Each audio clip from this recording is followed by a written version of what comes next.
So just like the conservation easement, it is the Alberta Land Stewardship Act that enables transfer of development credits in Alberta.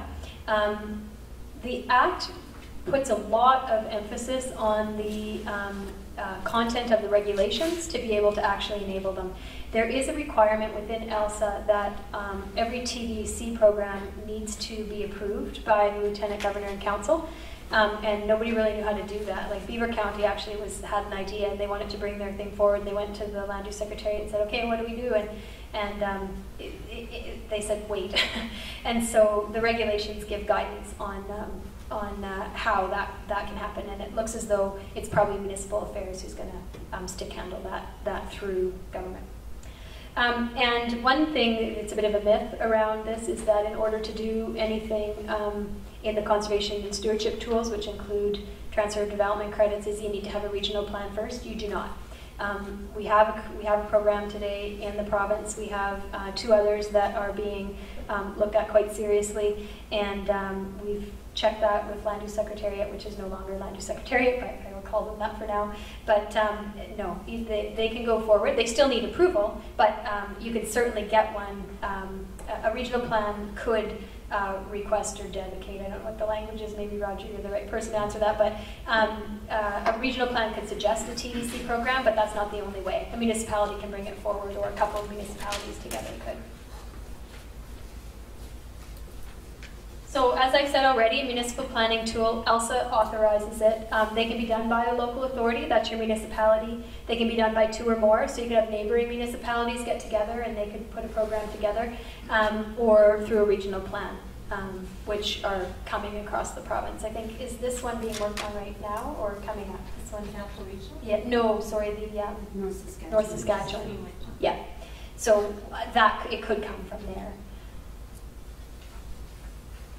Yeah, and the last point there, the regulations would delegate authority to the municipalities. So the regulations really lay out what the municipalities can do quite clearly.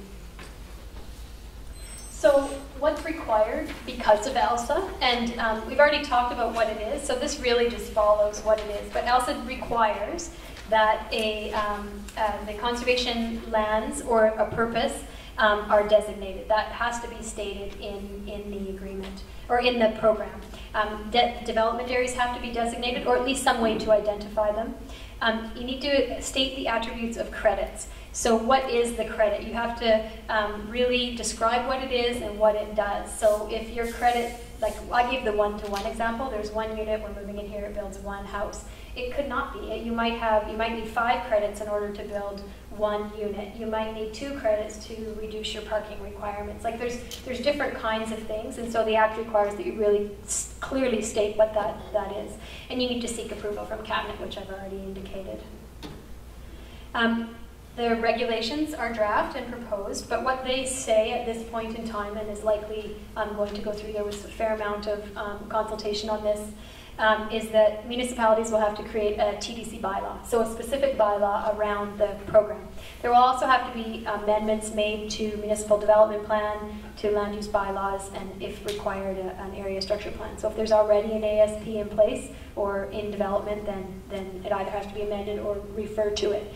And this MD of Bighorn is the community that already has a program. They did their program in advance of the Alberta Land Stewardship Act, and they did not have a TDC bylaw. They did amend their MDP, they did amend their land use bylaw, they have an ASP around it. They have since gone back and redrafted a TDC bylaw, and then as soon as the regulations come through, they'll go forward for approval. They just wanted to make sure that they were doing everything within the current times. There was actually a court case on it, and the judge determined that they didn't have to do that. They didn't have to update. It was done in advance of ELSA, and that was fine. They've made that decision to go forward and try and update it.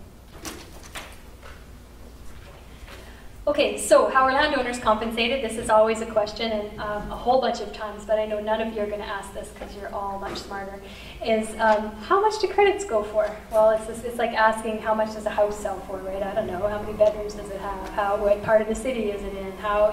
So these credits are negotiated. They fit the system. It depends what the developer gets out of it on the other end. I'm going to give you an example in a bit that has numbers. Never quote them. But So it's a negotiated price, and it'll go with the market. If credits were selling for $3,000 yesterday and supply has skyrocketed, they could drop down to $1,500. If supply has dried right up, that landowner can hang on to those and get $20,000. Who knows, right? So it just fits the market. And it is a willing seller, willing buyer. If I've got credits that I don't want to sell, nobody can force me to sell them. That's just the way the market works, right? Nobody can make me sell my house. Okay, so the statement, landscape valuation may be simple or complex. So as I've mentioned, there's different ways to apply credits, and there's different ways that valuation will be put on them. So there are some people that have been looking at this, and in particular in Strathcona County and the Beaver Hills Initiative, and I'll talk about them specifically in a little bit, but they were really looking for a tool that would reward landowners based on ecosystem services produced. That gets quite complicated, because you're selling that into a real estate market, right? You're selling that credit into a real estate market. So how do you reward the landowner or incent the landowner to sell credits because their property has certain features that let it produce more ecosystem services? Well, you require management to do that. You can't build that into this kind of program. So that's where, if you want to build a program that way, it's likely not going to be lonely or stagnant. They're going to have to tweak it and play with it. They probably have to supplement it with another program. Because at the end of the day, when the credits get purchased, they need to fit into the real estate market. The developer's not going to pay for something that's not going to pay for what he or she is selling at the end of the day. They have to be able to get some dollars back out of it. And they should. That's why it's called a win-win. That's the whole point behind this, is that the landowner who maintains their land for conservation receives some financial compensation for that, and the development also receives financial compensation for that. People within the sending area, if you drew a line on the map and you were behind that line and you didn't want to sell your credits, you don't have to. You can do what your base level of zoning allows you to do. If you can do one parcel out and an extra house, you can continue to do that. If you participate in the program, then it depends on what they may take away all building opportunity. They may only take away one building opportunity. You know, like, it depends on the program and on the goals again. Okay, so here's our example, which I hope is not too hard to see. And I also hope that the maps, hopefully between me supplementing and what you have, we can figure this out. So this is an imaginary landscape. It is not Edmonton. It is nowhere in Alberta. It's actually completely made up. It's a map taken from here and a map taken from there, and we smushed them all together. So do not imagine this is real. None of the numbers are real. This is all for an example. Can you tell we've been in this place before? So this community has decided that they value agricultural land. It currently allows, so the valued agricultural land is this green line right here that just popped up on the screen. Can everybody see that? So that corner. They're currently allowed one parcel out on that landscape. What does the one parcel out mean? It just means that you can have one subdivision out of your quarter section. And so it's not a right in Alberta, but a lot of municipalities behave as though it is, and most people, in most places it's a reality. So you can sell a little bit of your quarter section for an acreage? Sure, or if another way that it gets used is a farmer decides he's going to pass on his farm to his children, but he wants to live there still, so subdivides out that. That's how our family farm is arranged, a number of them are. So you can take out that unit, the rest stays as farmland. Yeah. But you can take one parcel out across the landscape and it can look really different versus what it is today if people are farming, you know, thousands of acres together or hundreds of acres together. So this community decides that they're going to designate behind that line as a sending area, TDC conservation area. We'll use all the language so we get really confused by the end. And it's equal to 5,120 acres. Credits get assigned. Those squares in the corner are the one parcel out? Those are the one parcel out, yeah. Credits get assigned to the parcels. For every 5 acres that you own, you get 1 credit. Doesn't matter criteria or anything else. We're just doing the 8 credits per land. And so we now have a total count of 1,024 credits across this landscape. So on this landscape, landowners of 2,080 acres decide that they want to sell their credits. And so that looks like that. Those are the people who have decided to sell their credits. So we have 416 credits available for sale on that landscape. These credits are eligible to be transferred into an urban fringe area. That's the way they've decided to do is, so this is an area that belongs to the rural municipality, and this will come up later, but I'll tell you right now that they've got an agreement that it will be annexed at some point in time. So there they go, right into that. It was so easy. So now we're going to focus in on that area. That's because you called them units. Yeah, exactly.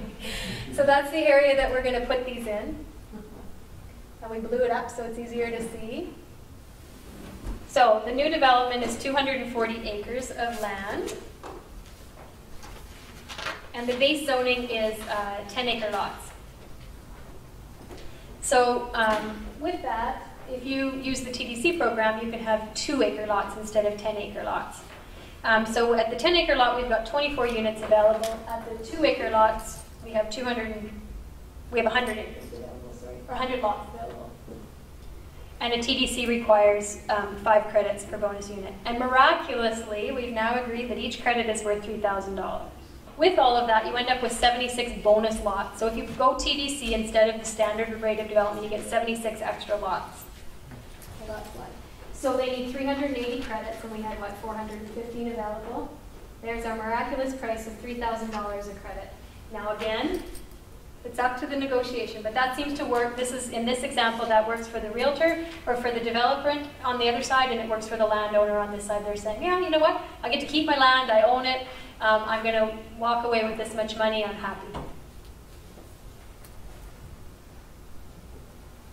So the units that are built out, they sell for $300,000, and I get that this is very simple, okay? So it's just to get the concept across.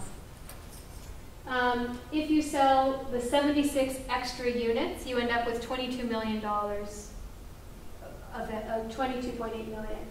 The credits only cost you $1.14 million, and so that's an additional revenue of $21 million on that development. Hopefully that's the way they work. So by increasing the density, by protecting the conservation, the development at the end produces more revenue. For whom? For the developer.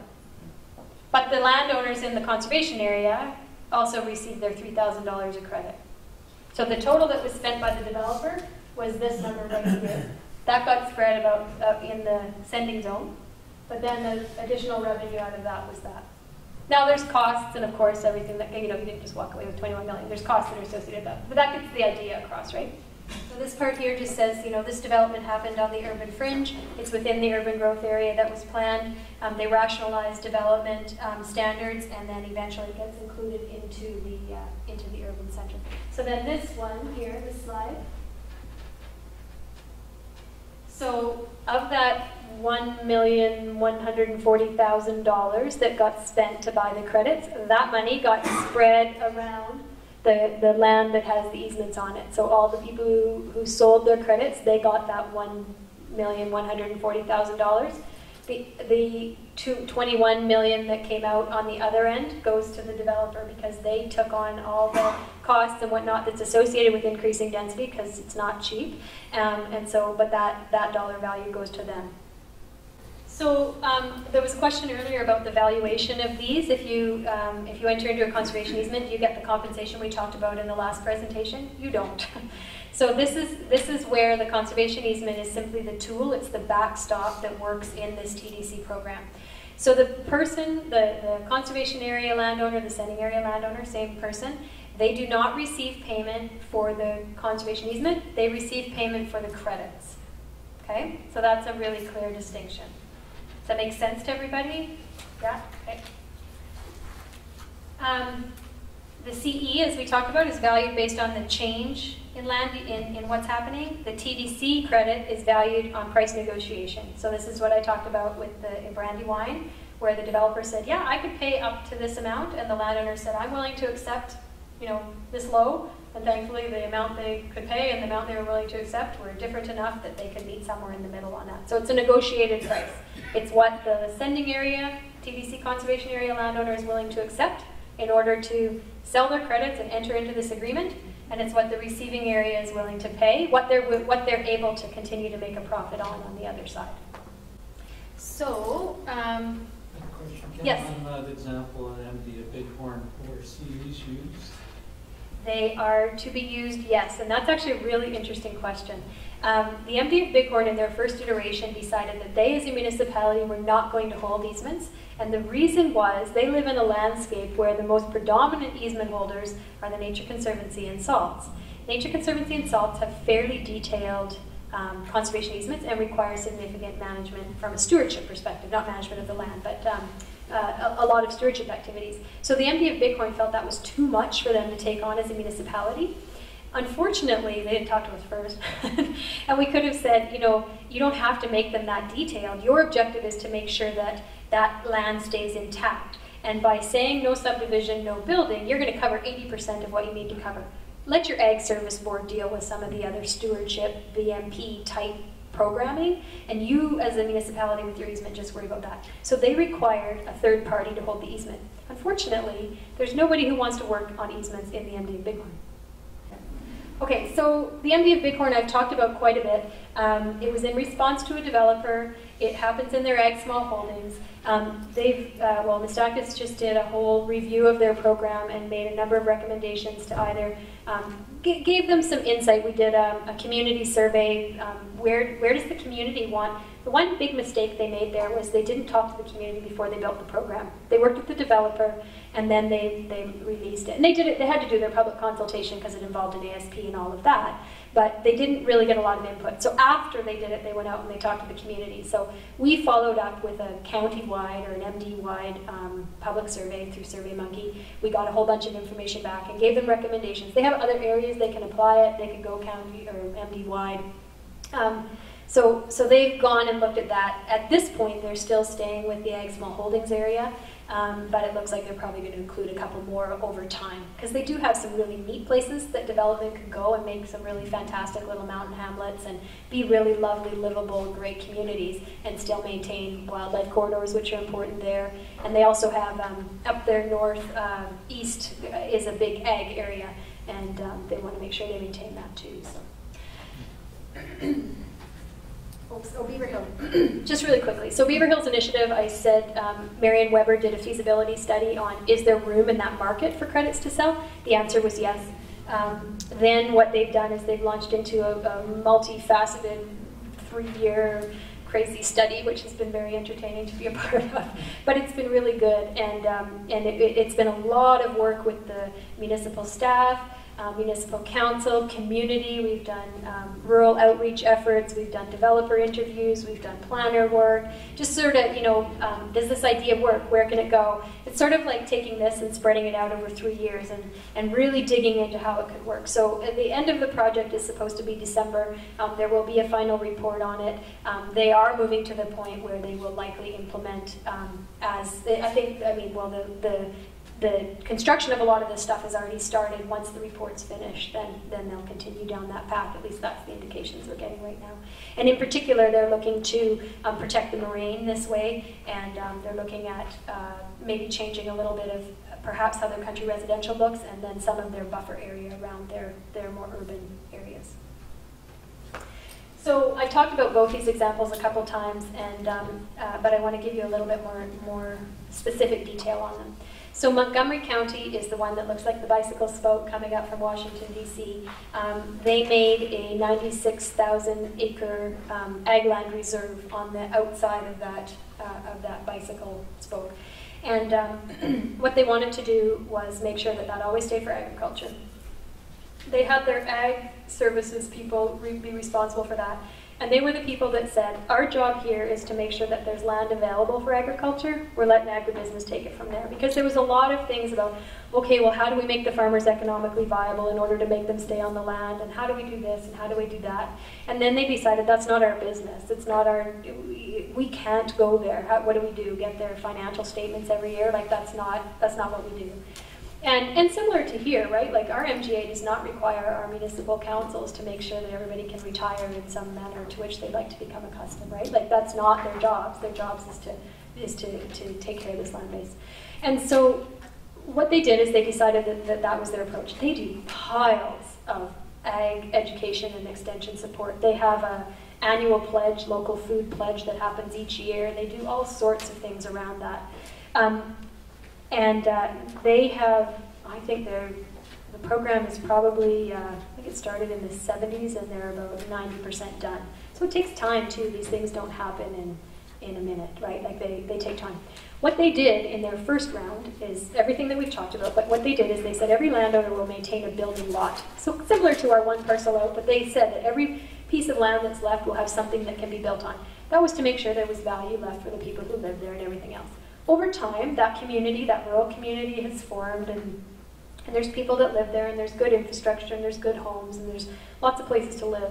And so now what they're allowing, and they have a demand in their receiving areas to do more retail, more business, more places for people to work. So the program they've created now is called their Building Lot Termination Program. So if you want to build a commercial building or some kind, so not a country resident, or not a residential unit, but a business unit, then you have to buy a building lot credit. And so there'll be some parcels left, a 20-acre parcel that you can never put a house on. But that's up to that landowner to make that decision and the way agriculture is working. It's not highly active, and the recession didn't help their program a whole bunch. It basically, they didn't have very many transactions happen at all. But it's starting to happen again. So they had put that building lot termination piece in, I think in about 05 or 04, so not a lot of transactions happened. And then Calvert County, and so obviously that's tied to zoning, right? Their sending area, if you were behind that line, you were in the sending area. Calvert County, which is just on the other side of Washington, D.C., what they did instead was they have very tight zones. They already had ag conservation zones, so they were just like our ag zones in any of our municipalities. And they had areas where they wanted to put development. And anybody in any part can apply to have sending credits or to purchase receiving credits. So if I'm in the ag zone and I can make a case that actually I would be better as a strip mall or a small housing development or whatever, I go to what's called the Ag Preservation Committee and I make that application.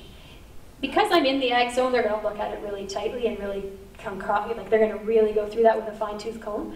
But it's eligible. Like you can get that if it makes sense. If there's infrastructure close by you and it makes sense that that can happen, then you can do that. If you're asking for ag conservation and you're in the ag conservation zone and you want to figure out your credits, it's a lot simpler, right? Well, we've already said you're in an area that's important for agriculture, so therefore we're going to let you do that. And then same in the receiving. If I want to sell credits and I live in the receiving area, I just go in and I apply. And they say, oh yeah, okay, you know what? This actually makes sense. It's it's good quality soils and it fits really well in a greenhouse situation or whatever the circumstances are that you're putting forward, and they may let you do that. So it's slightly different, right? It's not like you're behind this line and that's that.